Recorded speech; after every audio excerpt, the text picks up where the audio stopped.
I was not in any sort of mental position to do creative work for my clients. So the first thing I did was I sent out a quick email saying, hey, here's the scenario. I don't know when we're back home, but give me a few days grace to figure out what's going on and to manage with my kids and their schedules and everyone else. And they all understood. But I know some people would try to work through it because they feel this intense need to deliver.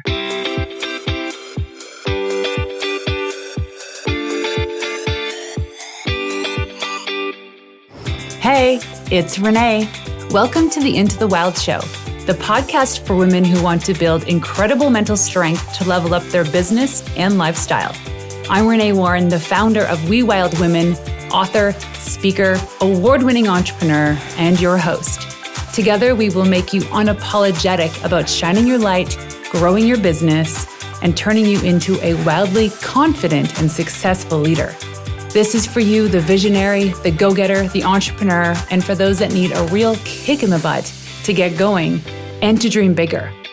Each week, I bring in leading experts and entrepreneurs to help you take leaps in the right direction, because I know the best advice comes from someone who has successfully done it before. So, are you ready to level up? Welcome to Into the Wild. Hey, you wild women, Renee here, coming from the side of Whistler Mountain. Now, at the time of this recording, I have random pieces of electronics set up on a bed in an Airbnb because we were not supposed to be here. If you've privy to any of the news that's happened in British Columbia, particularly our town of Kelowna, BC, we've been evacuated because of mass forest fires. We've already found out that there's about 200 buildings that have been destroyed, which many and most are people's homes, many people displaced. And it's a natural disaster of sorts, of which I haven't really lived through before in my life. And I'm learning so much about myself, about community, and the importance of how to prioritize yourself during tough times. And if you've ever survived any of these natural catastrophes or something pretty crazy, I'd love to hear from you. Just come on over to Instagram and DM me, Renee_Warren. We are doing well despite everything. But I thought I'd give it a moment to just kind of jump on here and talk to you really quickly about the things that we're doing to survive this. So I had one of my first coaching calls with my new business coach, Eleanor. She's incredible. And she's like, Renee, I'm watching you from a distance. You seem to be holding it all together really well. And I said, I am. But I know these times when you're in fight or flight and the adrenaline is kicking from all angles, your body is just in survival mode. You do the things, you go through the process so that you're healthy, you're safe, and everyone around you is safe. And so that leads me into the first thing, is understanding that safety is first. So these lessons translate into personal life, into business. So you think about any sort of catastrophic event, even in your business. What are the things you need to do so that everybody is safe? So safety first. In this instance, so what happened was in West Kelowna, which is part of the city that's on the other side of the lake, and at its widest junction between West Kelowna and Kelowna, it's 5 kilometers, and the smallest is about 2 kilometers. So you think about the width of the lake being 5 kilometers or 2 kilometers. Because it was so dry and the wind was so strong, the fire spread so fast. We witnessed it just devour everything in sight.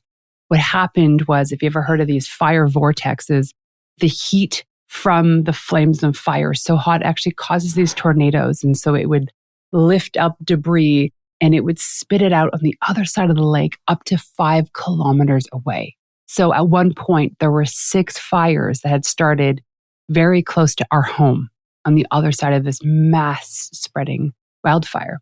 So the entire city was in a panic. We're talking hundreds of thousands of people because it was just so unpredictable. So when my husband came home from dinner that night and I was like, the wildfires across the lake are pretty crazy. He goes, yeah, we need to pack up and get out of here. In my mind, I'm like, but it's 2 to 3 kilometers across the lake with an entire lake dividing us, that I didn't feel threatened. But he did. And so the first lesson is that if somebody in your circle, a family, friend, feels threatened and unsafe, they have a reason to feel threatened and unsafe. And I think it's part of our duty as leaders, especially, to really acknowledge that and to figure out why. And so here I am looking at my husband somebody I trust deeply. And he's like, I don't feel safe. We need to get out. And I pushed back a little bit and I said, fine. So we had time to pack up. No, there was no evacuation alerts at this point at all in our neighborhood. That only came a few minutes later, but we got out on time. And as we were crossing the bridge going from Kelowna to West Kelowna, because we had to go through the mountains, we could see the fires burning on both sides. And it honestly looked like hell.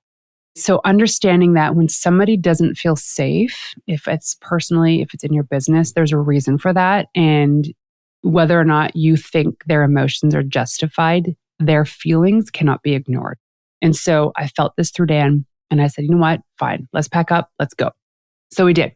The second thing we did was we prioritized our community. So as soon as all this stuff was going, we were texting, calling people. All the friends that we knew lived in the vicinity of where these fires were starting or spreading because we wanted to make sure the people around us were safe. And in that, we managed to help a couple people out because they didn't know what was going on because it was happening at night. People were not on social or they weren't even looking out their window. So they didn't know this was happening. And then we also realized that really close friends of ours were quickly evacuated. So the way that the evacuation works, especially in our area in British Columbia, is it's mandatory, I believe by law, that you evacuate your premise as soon as the alert is given because you were at risk. And firefighters and policemen will come by and they'll knock on your door and they say, get out now.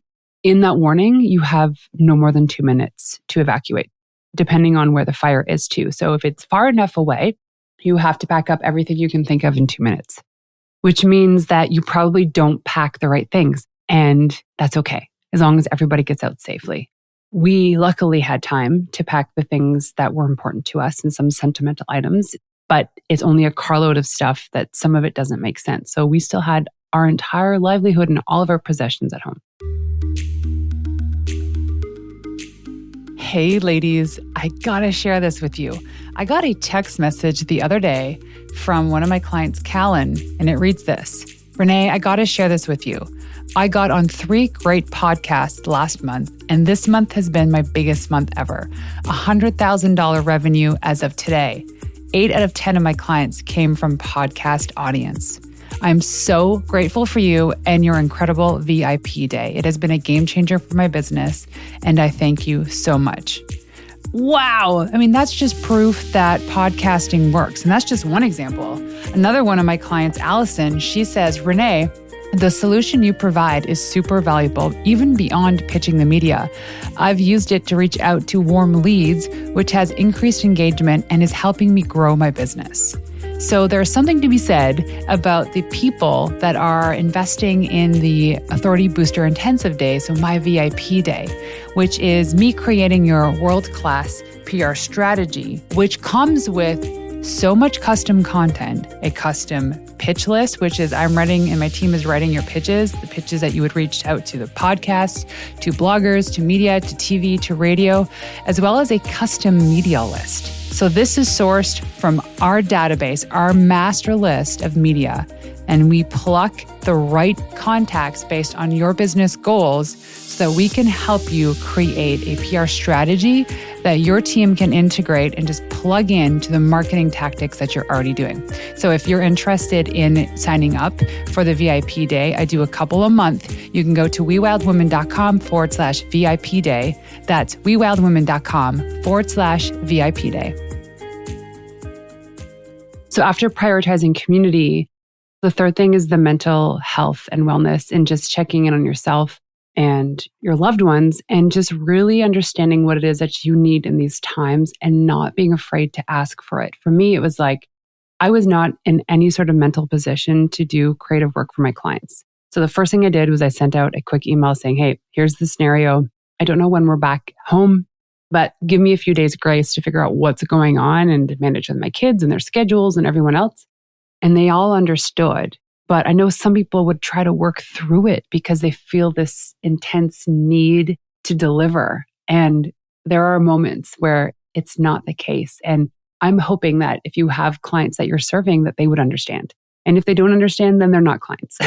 Because clients is like, these are people, yes, you're doing work for them. They're customers that they want a result. But there's also instances when you just can't. So for me, it said, give me 1 week a grace period.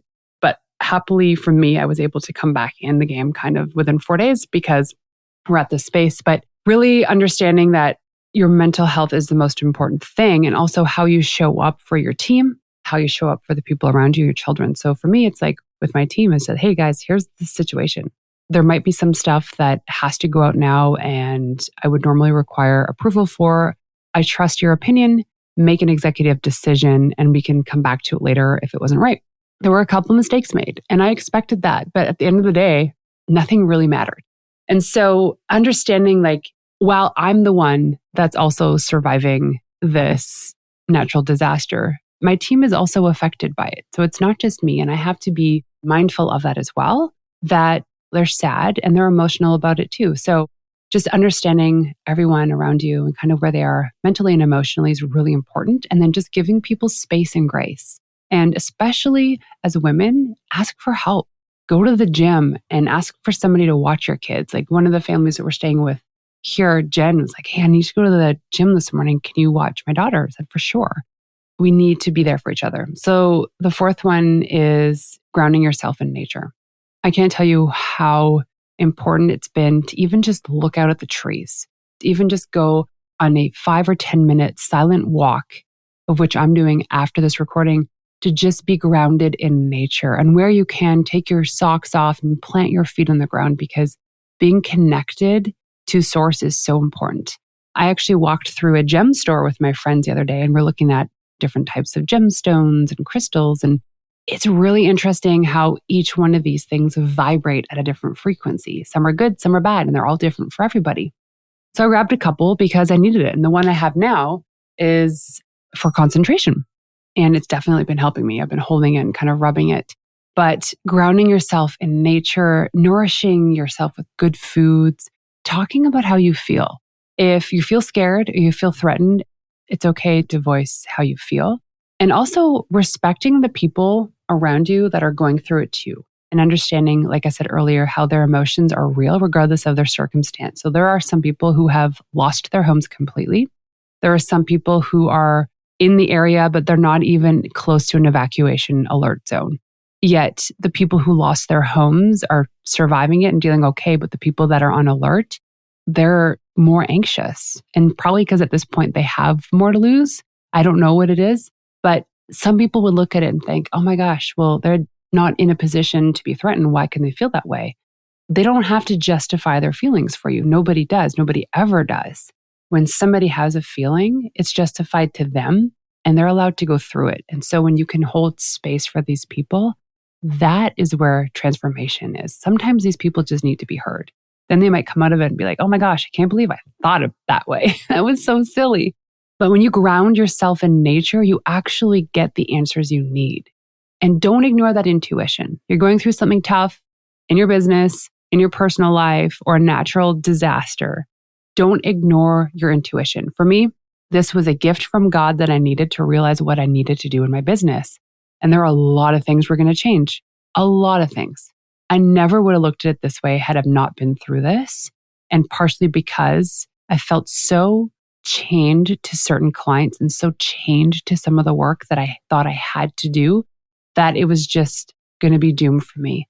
And I was anxious thinking, oh my gosh, we've been evacuated from our house. Now we're displaced and I have to concentrate and do all of this client work while I'm surrounded by 7 kids and other families and other emotions. How am I going to get this done? And it was as simple as realizing there are certain priorities that I have to prioritize with my family, my health, safety, and some client work. Then there are things that are just don't need to get done. And it's amazing the things we often put on our plate that we think need to get done because somebody is expecting it of us or waiting on us, or we think people need it when they don't actually. And so all this to say, whenever you're going through something extremely challenging in life, put yourself first. And here are some simple ways to do it: is safety first. Prioritize community, check in on others, and allow other people to check in on you. Make sure that your mental and physical health are in a good state. Get some exercise. Doesn't have to be anything strenuous, but get some fresh air.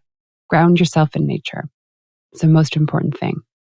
Anyway, hailing from the wildfires in BC. I appreciate my community. Thank you so, so, so much for supporting me in all these episodes and all these years of doing this. If you want to go check out my Instagram account, Renee_Warren, I've posted some photos of what's happening out here. Also, some links on how you can help if you feel called to do it. There's a couple organizations that we are supporting. One is Mamas for Mamas, and the other one is the Okanagan Central Food Bank. I've linked to both of those Instagram accounts in my last post. So please, if there's anything in you to give back to our community, that would be amazing. Until next time, ladies, peace out. So there you have it. Thank you for tuning in to another episode of Into the Wild. To make this girl happy and to help reach other women who are dreaming of starting their business, please leave us a 5-star review on iTunes and everywhere you listen in. Also, if you want to find me in the wild, check me out on Instagram at Renee_Warren. That's RENEE_WARREN.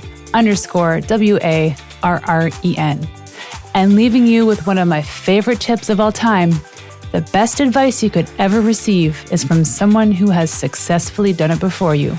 Until next time, ladies, peace out.